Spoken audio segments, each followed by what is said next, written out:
আমার আদরের দশম শ্রেণীর ছাত্রছাত্রীরা, আজ এই ভিডিওতে আমরা আলোচনা করেছি দশম শ্রেণীর প্রথম সাবমেট্রিক পরীক্ষার ইতিহাস বিষয়ের গুরুত্বপূর্ণ সাজেশনগুলি সম্পর্কে।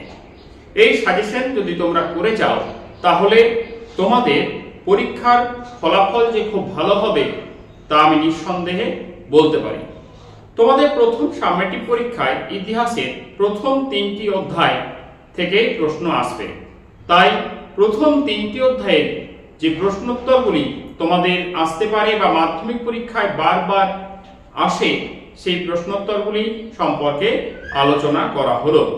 তোমরা ভিডিওটি শেষ পর্যন্ত দেখবে, যদি ভালো লেগে থাকে বন্ধুদের মধ্যে শেয়ার করবে এবং এই চ্যানেলটি সাবস্ক্রাইব করে রাখবে, তাহলে তোমাদের মাধ্যমিকের প্রতিটি বিষয়ের গুরুত্বপূর্ণ নোট, সাজেশন বা আলোচনা পেতে কোনো অসুবিধা হবে না।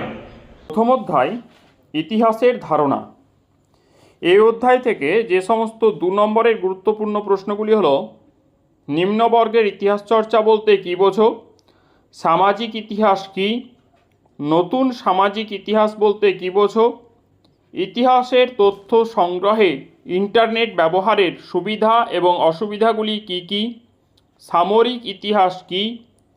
আত্মজীবনী কিভাবে ইতিহাসের উপাদান হিসেবে ব্যবহৃত হতে পারে? ব্রিটিশ সরকার সোমপ্রকাশ পত্রিকার প্রকাশ বন্ধ করে দেয় কেন? ইতিহাসের উপাদান হিসেবে নাটক ও চলচ্চিত্রের সীমাবদ্ধতা কী? স্থানীয় ইতিহাস কী? ভারতে খেলার ইতিহাসে 1911 খ্রিস্টাব্দ গুরুত্বপূর্ণ কেন? এবং ইতিহাসের উপাদান হিসেবে ফটোগ্রাফি বা আলোকচিত্রের গুরুত্ব উল্লেখ করো। এরপর হচ্ছে 4 নম্বরের প্রশ্ন। 4 নম্বরের একটি প্রশ্ন আসতে পারে ইতিহাসের উপাদান হিসেবে 70 বছর জীবন স্মৃতি এবং জীবনের ঝরাপাতার মধ্যে যে কোনো একটির গুরুত্ব আলোচনা করো। এছাড়া দ্বিতীয় প্রশ্ন, যেটা ভীষণ গুরুত্বপূর্ণ, সেটা হচ্ছে নারীর ইতিহাসের উপর একটি টিকা লেখো। এটা কিন্তু সবথেকে বেশি গুরুত্বপূর্ণ। তৃতীয়, ইতিহাসের উপাদান হিসেবে সরকারি নথিপত্রের গুরুত্ব উল্লেখ করো। দ্বিতীয় অধ্যায় সংস্কার, বৈশিষ্ট্য এবং পর্যালোচনা।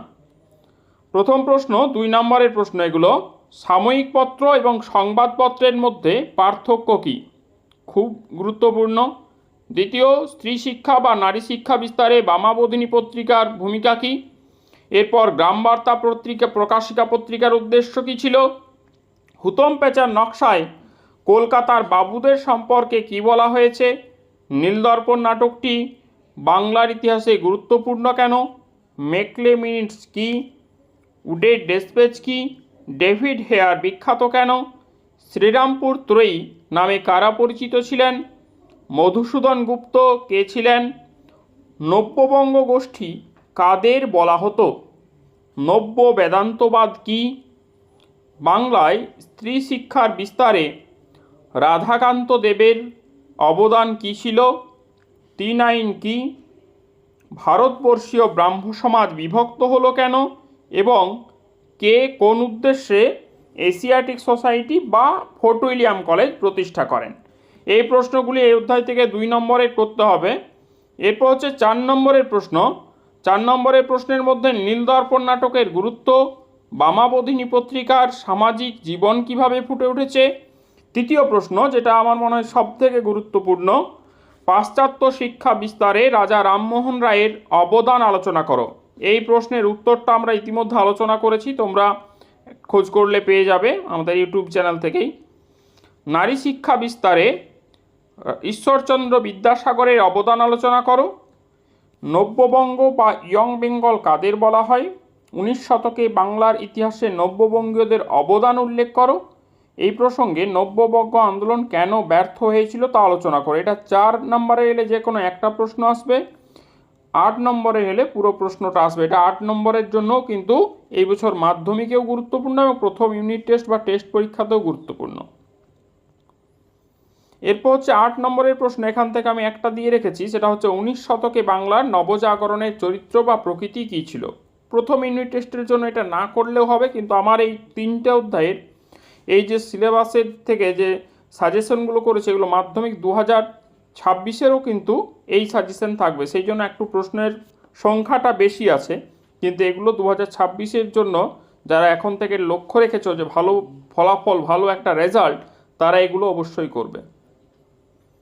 তৃতীয় অধ্যায় প্রতিরোধ ও বিদ্রোহ।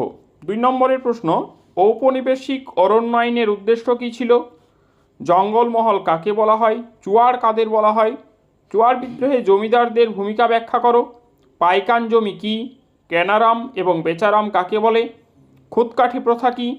ভারতীয় অরণ্য আইন কেন উপজাতিদের ক্রুদ্ধ করেছিল? ফরাজি আন্দোলন কি ধর্মীয় পুনর্জাগরণ আন্দোলন? এটা প্রথম ইউনিট টেস্টে আসতে পারে বিভিন্ন স্কুলে। তিতুমির বিখ্যাত কেন? নীল বিদ্রোহে খ্রিস্টান মিশনারিদের ভূমিকা কী ছিল এবং দাদন প্রথা কী? এই প্রশ্নগুলো করে নিলে এই অধ্যায়ের 2 নম্বরের জন্য কোনো অসুবিধা তোমাদের হবে না। 4 নম্বরের জন্য ফরাজি আন্দোলনের সংক্ষিপ্ত বর্ণনা দাও। কোল বিদ্রোহের কারণ আলোচনা করো। সাঁওতাল বিদ্রোহের কারণগুলি আলোচনা করো, এটি ভীষণ গুরুত্বপূর্ণ। এবং তিতুমিরের নেতৃত্বে বাংলায় ওয়াহাবি আন্দোলন। 8 নম্বরের প্রশ্ন প্রথম ইউনিট টেস্টে আশা করি এই প্রশ্নটাই আসবে, সেটা হচ্ছে নীল বিদ্রোহের কারণ ও গুরুত্ব আলোচনা করো। এই প্রশ্নটা ভীষণ গুরুত্বপূর্ণ। এর উত্তর কিভাবে লিখলে 8 নম্বরের মধ্যে 8 পাওয়া যায় সেই ব্যাপারে আমরা পরবর্তী ভিডিওতে আলোচনা করব।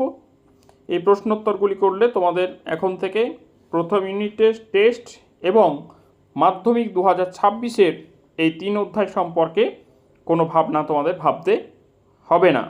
তোমাদের পরীক্ষা খুব ভালো হোক। ধন্যবাদ।